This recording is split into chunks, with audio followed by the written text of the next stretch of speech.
Hello, my name is Hannah Brzezowski, and I had the movement.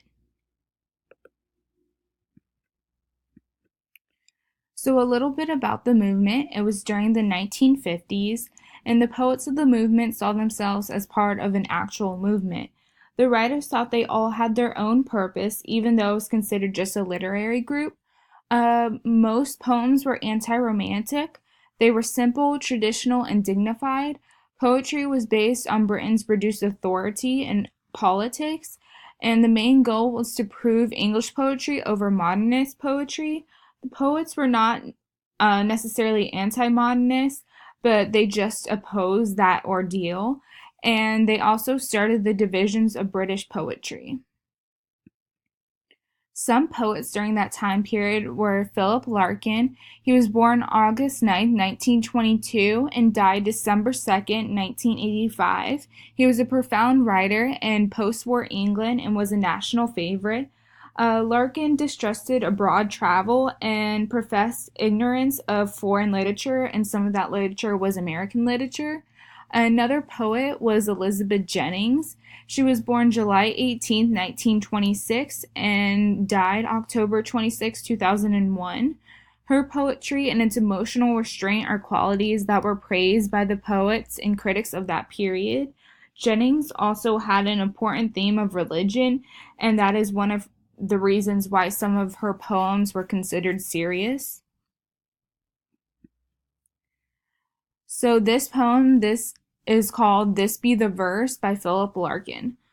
They fuck you up, your mum and dad. They may not mean to, but they do. They fill you with the faults they had and add some extra just for you. But they were fucked up in their turn by fools in old style hats and coats who half the time were soppy stern and half at one another's throats. Man hands Man hands on misery to man. It deepens like a coastal shelf. Get out as early as you can and don't have any kids yourself. So, in the beginning, with the strong use of explicit language, Larkin uses this to grab the reader's attention.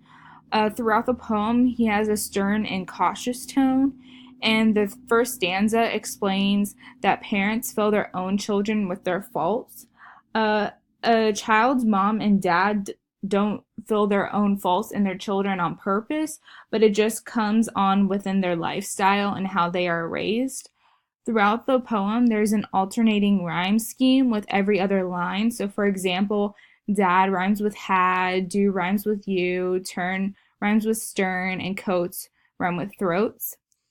Also, Larkin is using descriptive words and creating visual patterns for the reader to understand. Old style hats and coats in line 6 describes the past generations of the parents. Uh, the first faults came from a generation before them, and like explained, man hands misery to man. There's also a constant rhythm to the poem, with each ending in that rhyming to the next topic of the poem. The syntax of each sentence is evenly balanced within the stanzas, so this can be symbolic of conformity in the way of life. So another poem is Delay by Elizabeth Jennings. The radiance of the star that leans on me was shining years ago. The light that now glitters up there my eyes may never see. And so the time lag teases me with how love that loves may not reach me until its first desire is spent. The star's impulse must wait for eyes to claim it beautiful, and love arrived may find us somewhere else. So throughout the whole poem, Jennings has a soft tone.